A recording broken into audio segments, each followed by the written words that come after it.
The monks should each try to be the first to show respect to the other, supporting with the greatest patience one another's weaknesses of body or behaviour, and earnestly competing in obedience to one another. No one is to pursue what he judges better for himself, but instead what he judges better for someone else. To their fellow monks they show the pure love of brothers.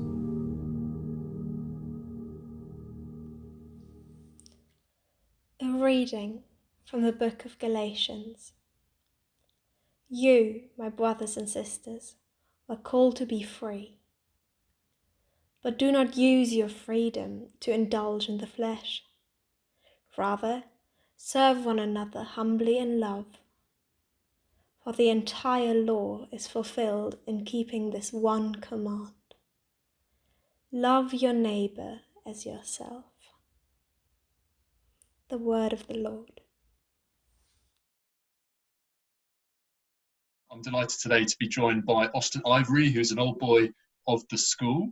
And Austen is a journalist, but he is also the biographer to the Pope. And he has been writing a couple of books in the last few years around Pope Francis and his ministry, and has some really interesting things to share around that. So Austen, thank you for joining us this morning. And William, it's great to be with you, and hi everybody. I mean, you've recently interviewed Pope Francis. Could you maybe just tell us a little bit about how he's approaching things during this time? Sure. Just a little correction to your introduction. I mean, you make it sound like the Pope's biographer is a kind of a role. It's not actually. There isn't such a thing. I mean, he has no official biographer, but I have written these 2 books about him, and as a result of that, have come to know him a little bit, and we've had time together. And I guess because of that trust, he very kindly agreed to an interview just before Easter, in which I said to him that the English-speaking world really needs to hear from you at this time because of the corona pandemic. And it was a time of considerable darkness and anxiety. And I sensed that he had a lot to say, and indeed he did. So he recorded this 45-minute interview in answer to 6 questions that I gave. And, above all, what came across to me was how deeply he is discerning, to use a very Jesuit word, discerning this time as being a time of change and of conversion, a time of terrible suffering and vulnerability, but which carries with it the possibility of conversion. And so much of the interview was him really urging us not to waste this opportunity, not to let it slip, and to grasp the grace of the conversion that's on offer. And so how is he living this time? Well, interestingly, right at the beginning, I asked him that very question about how it was affecting him and so on. And he talked about, funny enough, he listed a series of actions, and one of them was, he's praying more. He's praying for specific people. He's stepping up the activities of the papal charities, which is the body which helps the poor around the Vatican. And he's also planning for the post-pandemic period. In fact, there is subsequent to the interview, we discovered there is a group in the Vatican, a commission, which is literally preparing for a new kind of a future. Now, interesting, isn't it, that these are all actions? And so one of the temptations at this time is that we slip into this kind of, well, we don't know what's going to come, we know it's going to be bad, and there's a kind of a despair and a going into ourselves, or we seek refuge in distractions. Let's watch yet another Netflix series, binge watch and so on. Or play endless video games. Those aren't solutions. So what he's inviting us to is a kind of contemplative entering into this time with all its pain, but also to see the opportunity and the hope that's implicit in it. I'd say, above all, that's what he's doing. He's offering that kind of leadership as spiritual guidance to a world at the moment in transition. And something that's very close to Pope Francis' heart is the service of the poor. I mean, could you maybe tell us a little bit about, where's that come from in his life? And he obviously lives it with such authenticity. I mean, where's that come from? It's always been there. In my biography of him, I spoke to people who knew him as a young man, and they always talked about, I suppose it's really just not just the materially poor, but anybody who's vulnerable, anybody who's suffering, anybody who's in need. He always had a heart for people who are vulnerable. And I think that stays with him. I think theologically, he came to understand that we meet Christ in the flesh of the poor. And I say I'm using poor here in the sense not just of materially poor, but people in depression, people with addictions, people in need, people on the margins of society. That's where Christ is, that in encountering in the flesh, it's the Good Samaritan story. Yeah, it isn't something that can be kind of resolved simply by thinking about or through policies or by abstract ideas, but concrete assistance. We talk in the church, don't we, about the works of mercy, and the works of mercy are all concrete. They're all actions. They don't involve giving lectures or writing books, although obviously I believe in those things. But they're concrete actions in response to concrete needs.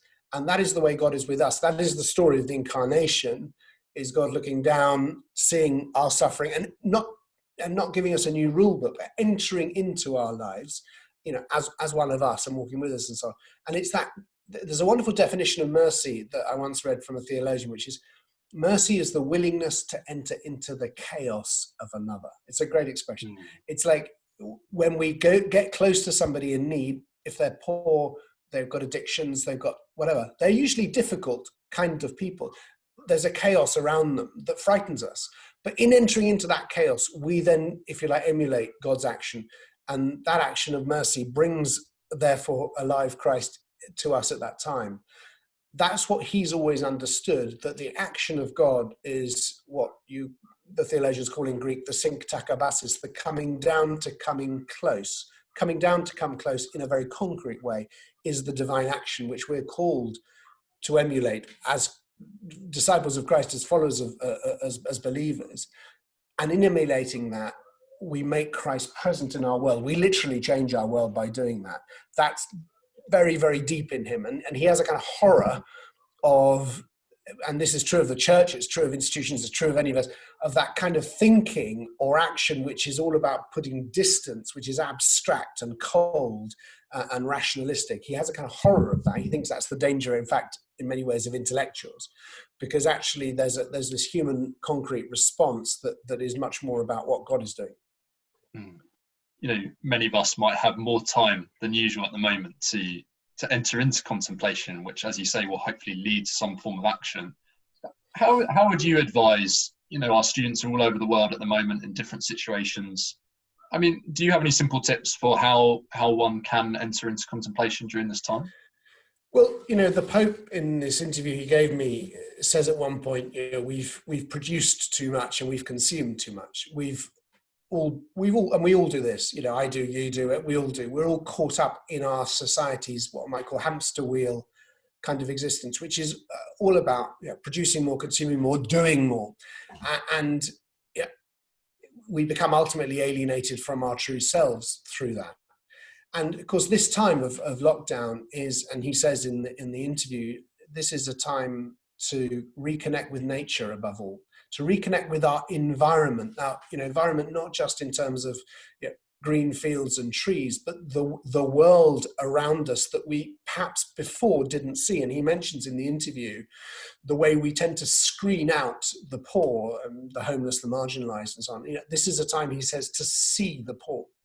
So, seeing as a contemplative word, this is a time for noticing what we often, in our haste, in our anxiety, in the internal pressures to which we're all subject. Am I good enough? I need to prove myself, or the deadline that I've got to meet. I'm a journalist, and believe me, deadlines which you're all trying to meet at the moment with your essays, they never go away.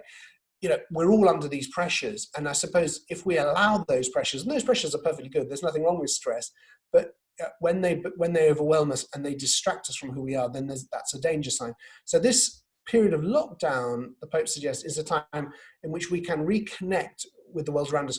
We have used and abused nature. In other words, we've come to see nature or the world around us as something we need to grab and exploit and, as it were, extract the juice out of. This is a time to reconnect with it as gift, because everything ultimately is gift. And if we can look at the world around us, and I mean the people, I mean the poor, I mean the trees, I mean the birds, I mean the given created world, and to see ourselves as fellow creatures of a created world, so that everything else is also a creature like us of a creator God, then we come to understand that everything is gift, that we are gift. And that, it's a bit like when you're given something very, very beautiful and very valuable. It's given to you with enormous love, because it's just for you. And you don't, you treat it with enormous respect, don't you? You treat it with reverence almost. It occupies the pride of place in your room, and you treat it with great respect.